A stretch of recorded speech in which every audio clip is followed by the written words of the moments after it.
Hello, everyone. Happy holidays. Welcome back. Here we are once again for Vocab Marathon number 8. My name is Richard Tai, as usual, and with me again is Hi everyone, I'm Mia. Mia. Are you having are you gonna have some fun holiday adventures this year? Yes, finally I finished my finals. So yeah, I'm going to Portland with my friends. Yeah, I'm so excited. I'm glad. Okay, you're gonna go to Portland for the holiday, Yes. right? Mhm. And are you gonna eat a big Christmas dinner this year? Oh yes, I'm gonna have big Christmas party with my friends and like yeah. Okay, okay. I hope you enjoy some turkey and some pumpkin pie. All right, well, are you ready to get to it? Let's do our vocab. Let's check out our new terms this time. Mhm. Okay, so today we have three terms, and one is that sell somebody or something short, and the second one is on top of, and last one is de facto. Okay, so I think these are not so difficult this time. I think we can probably get through these pretty easily. Could you go ahead and give us the definition for our first term to sell somebody or sell something short? Okay, sure. And the meaning of sell somebody or something short is to not give someone or something the praise, attention, or reward that they deserve. Okay, good. Now, it does mean exactly that, and we're going to get to that exactly meaning where what you don't give enough attention to what somebody deserves. But there's kind of this comes from an investment term, and Mhm. in our first example, I'll show you how this is a little bit different from this exact definition. So let's take a look at our first article here from the Journal of Corporation Law, January 2018. And this comes from an article called The Investor's Paradox. So this is the investment term that I was talking about. And so this is the literal term to sell something short, right? So the text says, those securities may or may not trade in completely liquid markets. Additionally, private funds may sell securities short based on a prediction that the securities will decline in value rather than appreciate. Here in the investment definition, to sell the security short means they own this property, this security. It has a value. They sell it for a little bit of a high value. They expect the value to go down. When the value goes down, they will buy it back for the cheaper price. And in that meaning, they sell this security short. So they get a little bit of advantage. They make a little bit of money and get their property back. Does that make sense? Yeah. Okay, so that's the investment term, but the term that maybe we're more concerned about, the everyday term, comes from our next article, comes from the NPR News from February 2021. And the article title is Need a Career Change? Here's the best job advice we've heard on Life Kit. Okay, so the text says, start with this podcast. The episode will brief you on the tools you need to make the switch and will remind you life experience counts as experience. Don't sell yourself short, right? Don't give yourself too little credit, right? Be confident. Be confident. Be confident. That's right. All right. Okay, so we can see the difference in that same term to sell yourself short or to sell something short, literally. That's Mhm. okay, Mia? Yes, I think so. Yeah. All right, all right. Let's move over to our second term. Could you go Okay. ahead and introduce that one? Sure. The next one is on top of. On top of means in addition to, like for example, besides. Okay, okay, good, good. Yes, and now you gave us the definition you gave us today is going to be how we want to use it, but literally maybe exactly on top of, right, is I put my hand on top of the table, Mhm. right? That's the literal version. We don't mean that. We mean in addition to, In right? So addition. we don't mean on, I put syrup on top of my pancakes, right? So we're going to mean a little bit different version. We're going to mean in addition to. So let's look at our examples. Our first example comes from the Japan News, November 2022. The title of the article is Elon Musk names South Korea among top candidates for EV investment, Yoon's office.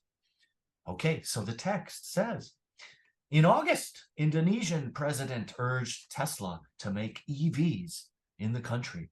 The president and senior government officials held meetings earlier this year with Musk, during which they said they had asked him to consider the Southeast Asian country as a car manufacturing hub on top of making batteries. Okay. So obviously they already make batteries. Musk wants them to also think about becoming a car manufacturing area, hub, right? Center point. Okay, pretty direct, easy? Yeah, I think so. I think so too. Yeah. Okay. Let's try one more example from the Washington Post, January 2019. Sainsbury is becoming the sick grocer of Britain, is our title. In a low growth environment, the big four need to steal sales from a weaker player. Now it looks increasingly like Sainsbury is about to step into the role. On top of this, the risks are rising. Okay. So this is about the business strategy, right? They're about to try to steal sales from everybody else, right? But at the same time that they do this, on top of this, the danger, the risks are rising at the same time. Okay, so that's an easy definition. Let's move on to our last one. Maybe our last one's actually a little bit of a challenge. Could you introduce that one? Yes, of course. And then our last term is de facto. And the meaning is that really existing, although not really legally stated to exist. Now, de facto, that I'm sure that doesn't sound like an English word to you. Have you heard of this word before, Mia? No, I haven't, but it sounds like Western languages, like Spanish or Latin or. Bingo, it's a Latin term. It's a Latin term. And as we use a lot of Latin terms in legal documents, right? In a lot of legal reports, lawyers and our law books use a lot of legal terms for specific types of definitions of things. So that's basically how we use this here today, right? You gave us that definition, something that really exists, but it's not legally allowed to exist. So maybe before I say the examples, maybe give you a quick possible example is maybe there's a university class. You want to be in the class, but you're not on the official attendance list. But every week, the teacher lets you join the class and listen to the lecture, right? You're not an official student. You are a de facto student. De facto students. Yeah. Oh, I have exact same experience at the university. Yeah. Okay. So you joined classes that you weren't on their list, right? Yeah, I was Okay. not on the list. All right. Let's take a look at our first example of de facto. It comes from the New York Times, July 2019. The title is Dan Coates expected to step down as intelligence chief. The text says, the report and its conclusions were written by what a lot of people believe was Hillary Clinton's de facto legal team. People that had supported her, even represented some of her aides.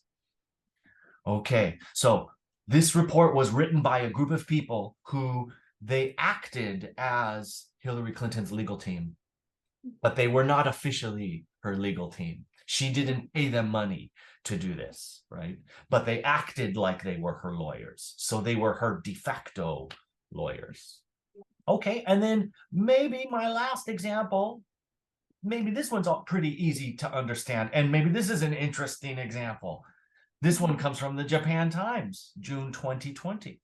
The title reads, Japan court rejects notion same-sex couples are de facto marriages. Aha!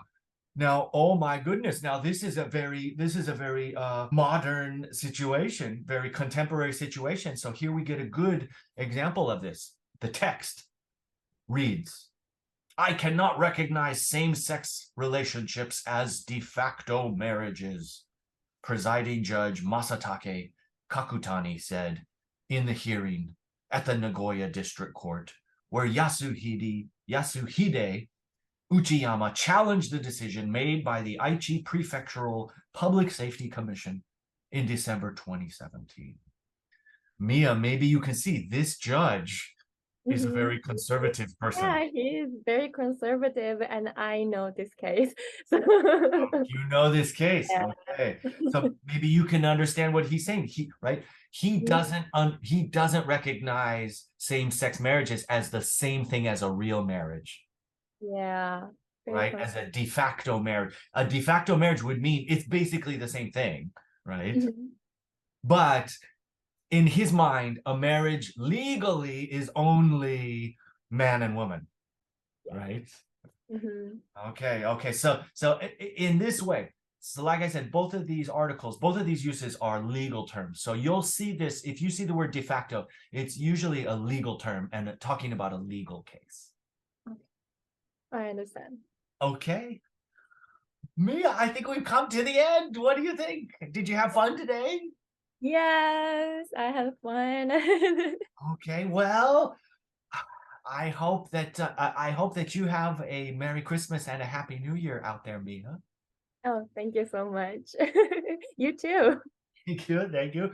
And everybody at Tsuda, I hope you have a Merry Christmas and you eat some Christmas cake and you have a happy Oshogatsu, yo otoshio.